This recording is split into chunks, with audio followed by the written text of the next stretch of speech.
Welcome to Wireless and IoT Security. Today we talk about Chapter 2, the mobile revolution.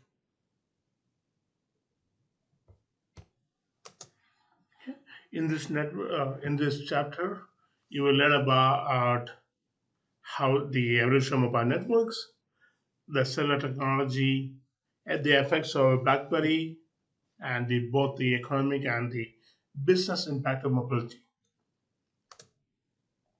Okay, this word cellular is basically a general term for all mobile phones or systems or devices.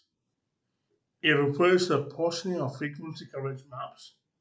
In the US, 90% of adults on a mobile phone, and the ownership in the 18 to 29-year-old groups is 98%. One limitation of cellular technology is the transmission power of phone. Phone is battery powered, transmission must be kept low. Solution was to create a coverage map of small geographic sectors of cells. Each has its own antenna cover. Mapping leaves no gaps in the coverage plan, referred to as cellular design. Each cell has an antenna array called a base receiver transceiver station or BTS, communicates directly with the subscriber phones within coverage area. Antenna arrays came to be known as cell towers. Mobile phones communicate with the tower. Tower communicates over a backhaul of circuits either on a fixed line T1 even trunks or point-to-point microwave links to a base control station. Typically, multiple towers connect to a single BCS. Cellular created frequency independent problems, so like adjacent cells. So, in order to solve the problem, you split the frequencies to reduce the interference from adjacent cells. So right here, so you have three, your frequency we use or F1. So if you split that into three different parts of it, like in here, it can reduce the interference. A basic frequency reuse pattern on a larger scale. No cell is adjacent to another that uses the same set of frequencies. So if you look at it, it's F3 in this center right here, and it's covered by F2, F1, F2. But there are no F1s close next to each other, or F2s or F3s. There are different types of frequency sharing protocols. You have the frequency division multiple access FDMA, the time division multiple access TDMA, code division multiple access CDMA. So this is the different types of frequencies. With CDMA, communication is spread over multiple frequencies at the same time, and coding algorithms are used to spread and then reassemble the transmissions. So before, I want to say a couple of years ago, Verizon and Sprint uses CDMA. The CDMA was actually developed by um, TDMA and CDMA is actually developed by the US military. Okay. Cellular networks must be able to accommodate subscribers as they pass out of range of one transmitter and into area other without losing the connection. Requires a control handoff or handoff process from one base station to another. Occurs at the point when both the neighbor frequency signals are the lowest, usually at the border between two cells. If handover process is designed correctly, mobile phone can be passed back and forth repeatedly as the user remains on the border of two cells. So here is the evolution of mobile networks. You had the ARMS 1G, then you have GSM and CDMA 2G, then GPRS and Edge and 2G plus. Then you have the 3G technology. Then you have 4G LTE and 5G. So so from 2G and right before 4G, you had the like different cell companies had different frequencies. Like before before 4G and LTE came in, Verizon and Sprint didn't need a SIM card to put in, and AT&T and T-Mobile, and then Singular and different companies that uses a SIM card, they were known as GSM companies. Then when 4G and LTE came into play, the CDMA become a WCDMA, and to be compared with the rest of the world, they also started using SIM cards. And then you have 5G right now. Okay, Advanced Mobile Phone System or ARMS, deployed in North America in 1993, use analog signals to connect to cell towers, use the FDMA for channel assignment. Limited usefulness due to poor quality and reliability, consumed a larger bandwidth per channel, limiting capacity. Calls are encrypted, enabling eavesdropping. Phones were easy to clone, allowing non-subscribers to gain access. Phased out in 2002 as a second generation technology came along. So a huge change from 1G to 2G. We went from analog to digital. 2G cellular phone and network technologies, you had Global System of Mobile or GSM and Core Division Multiple Access CDMA. The GSM technology was used almost all over the world, and there are some companies still using CDMA. Now, they both improve security with the use of encryption. Digital signals drop out completely when the signal strength falls below a certain threshold. 2G technology was a precursor to mobile networks. Now, even in like 2G and 3G, in new, or let's say you're traveling across the US, there were some parts you will have perfect signal, then you will have no signal because there was no cell towers anywhere near it. Okay.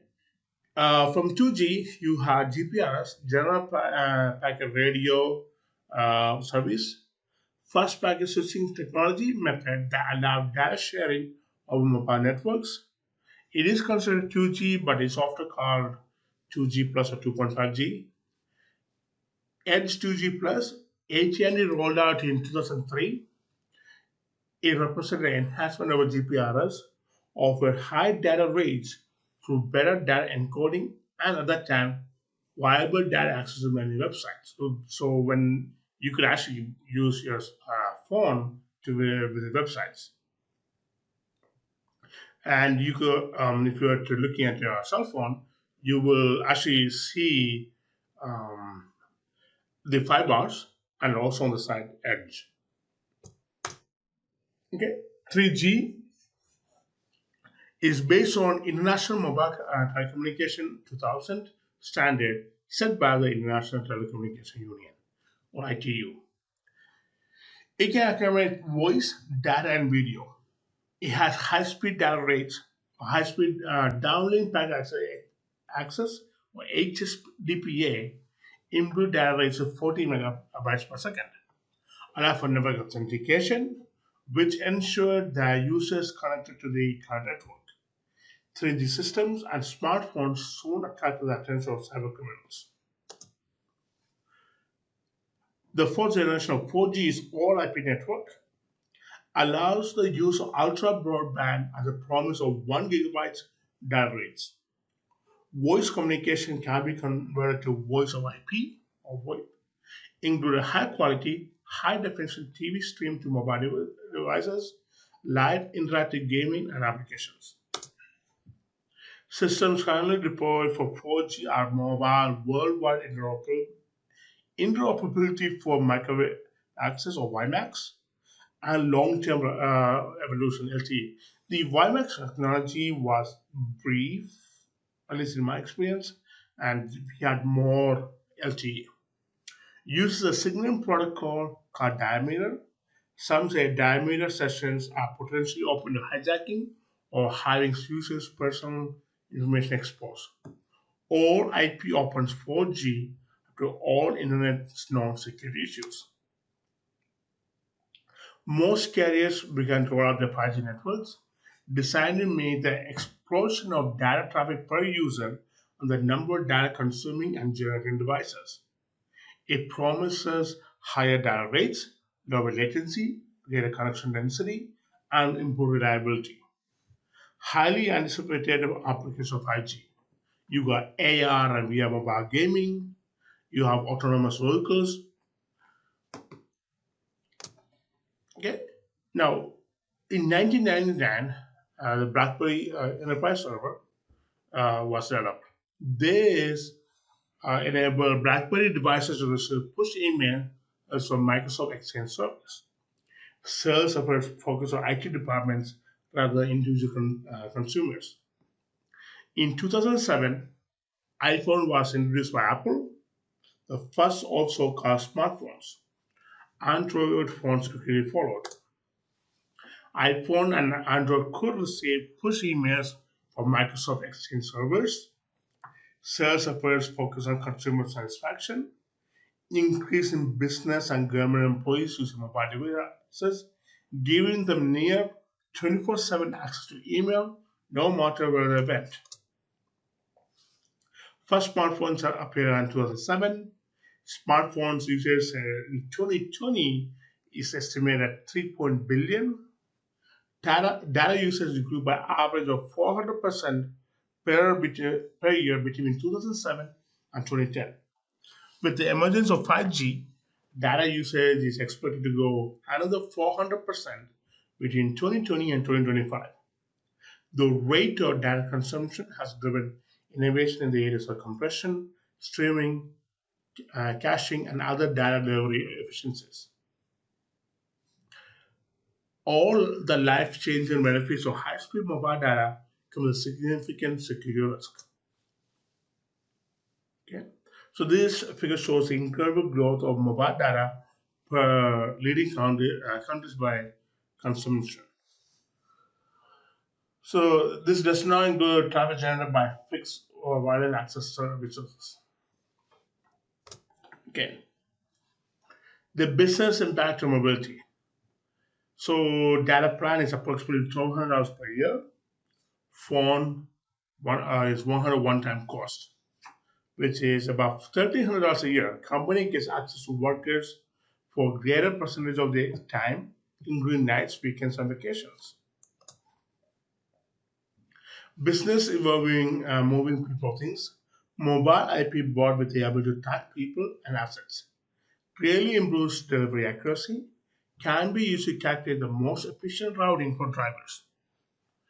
Many suppliers use smartphones to snap photos or deliver goods and send customer back to supplier, like DoorDash or Amazon delivery.